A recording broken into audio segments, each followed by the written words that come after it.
Hey, I'm coming back and I'm just going to go ahead and do part 3 of Joseph's story in chapter 40 of Genesis. Okay, so if you recall, Joseph is now in prison because he was, serving the Egyptian Potiphar, which was the officer of Pharaoh the king.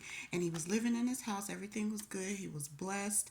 He was highly favored. He was the overseer of the house.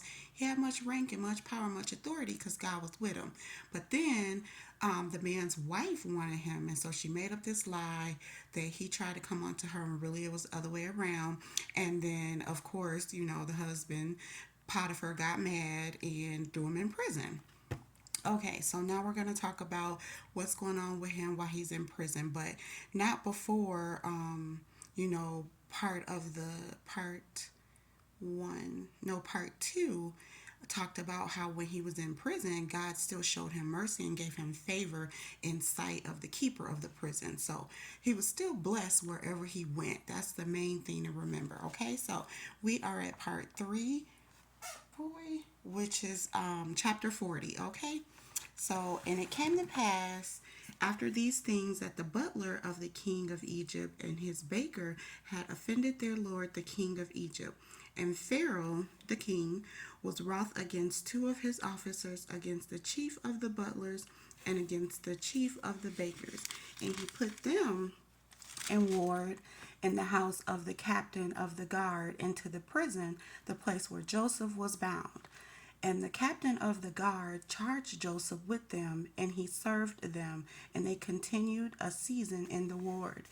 And they dreamed a dream, both of them, each man his dream in one night, each man according to the interpretation of his dream, the butler and the baker of the king of Egypt, which were bound in the prison. And Joseph came in unto them in the morning and looked upon them, and behold, they were sad. And he asked Pharaoh's officers that were with him in the ward of his Lord's house, saying, Wherefore look ye so sadly today? And they said unto him, We have dreamed a dream, and there is no interpreter of it. And Joseph said unto them, Do not interpretations belong to God? Tell me them, I pray you. And the chief butler told his dream to Joseph, and said to him, In my dream, behold, a vine was before me, and in the vine were three branches, and it was as though it budded, and her blossoms shot forth, and the clusters thereof brought forth ripe grapes. And Pharaoh's cup was in my hand, and I took the grapes and pressed them into Pharaoh's cup, and I gave the cup into Pharaoh's hand. And Joseph said unto him, This is the interpretation of it. The three branches are 3 days.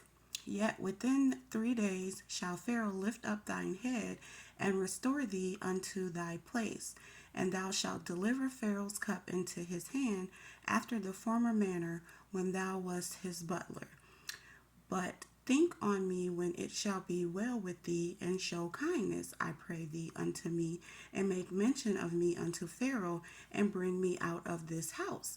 For indeed I was stolen away out of the land of the Hebrews, and here also have I done nothing that they should put me into the dungeon. When the chief baker saw that the interpretation was good, he said unto Joseph, I also was in my dream, and behold, I had three white baskets on my head. And in the uppermost basket there was of all manner of baked meats, which is baked foods, for Pharaoh.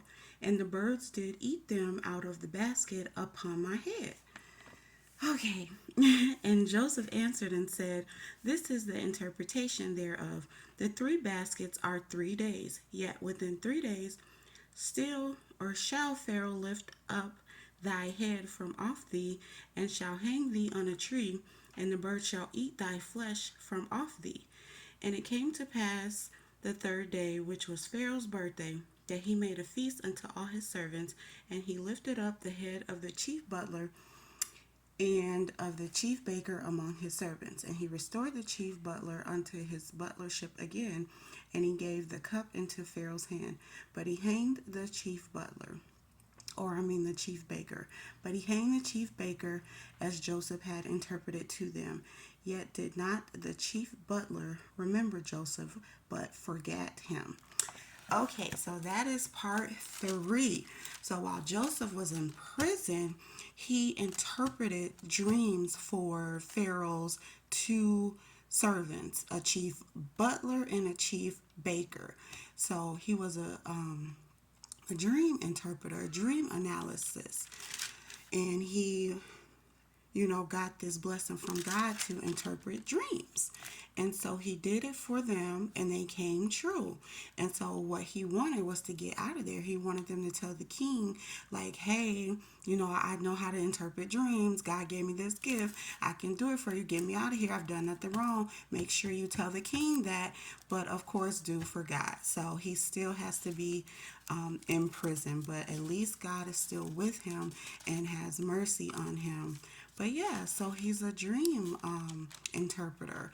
And so I feel, drawn to him that way too, because God is also having me interpret my dreams, or even like dreams from other people. Like I did it for my family, I did it for my kids, I do it for myself. And so it's like you get a deeper knowing from God that he tells you what dreams mean. And so that's another way I connect with Joseph, is because of the dreams and interpreting them or providing or analyzing them.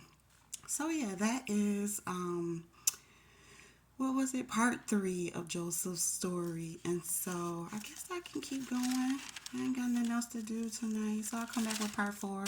Thanks for listening.